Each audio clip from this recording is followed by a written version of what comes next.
This is Catholic Daily Reflections for Thursday of the 18th week in Ordinary Time. Today's reflection is entitled, Facing Fear with Hope. Then Peter took Jesus aside and began to rebuke him.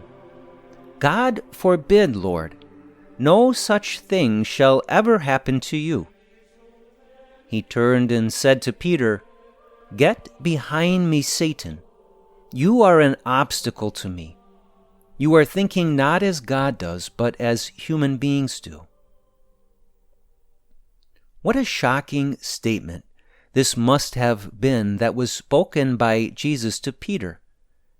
Get behind me, Satan, Jesus said. In the paragraph before this, Peter professed that Jesus was the Christ, the Son of the living God.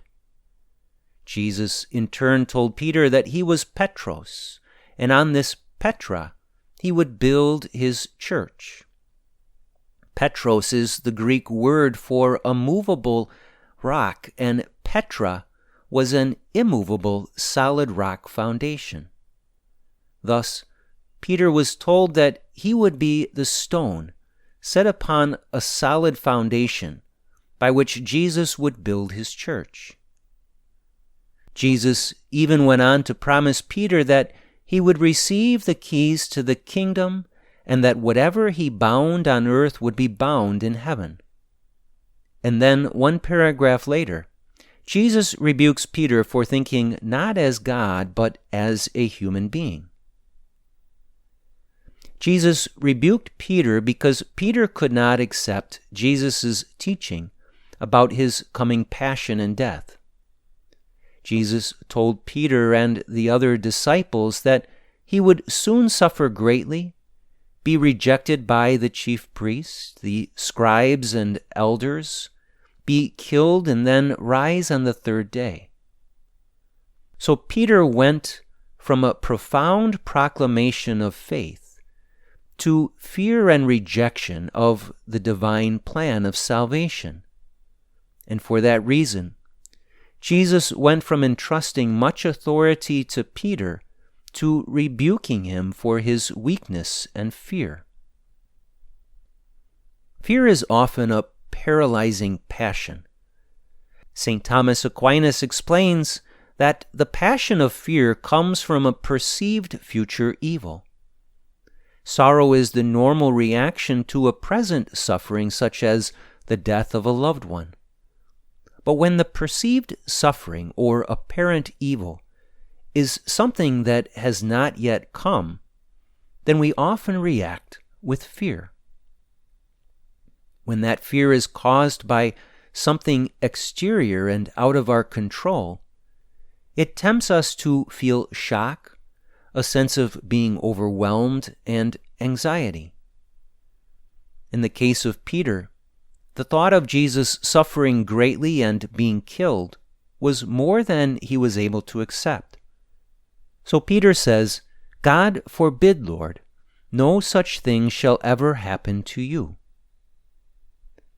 Jesus' rebuke of Peter was an act of true love. It was a way of shaking him free from the paralysis of fear. Jesus wanted Peter to think clearly and to face this future suffering with courage, acceptance, hope, and faith. Courage provides strength. Acceptance cures anxiety. Hope produces joy. And faith is the remedy for all fear. These and other similar virtues were necessary if Peter and the other disciples were going to be able to endure the suffering and passion of Jesus. They needed to know that this perceived evil was going to be transformed by the Father in heaven and used for the greatest good the world had ever known. They needed to know that Jesus must go to Jerusalem and suffer greatly. It was the Father's will. And because it was the Father's will, the greatest good would come from the greatest evil because of God's almighty power. Reflect today upon that which causes you the most fear and anxiety in your life. When you look to the future, what is it that paralyzes you or at least tempts you to fear and worry? The truth is that any evil or suffering that you foresee has the potential to bring forth the greatest good in your life. Your natural human mind cannot discern this. We must strive to think as God, not as humans, as Jesus says.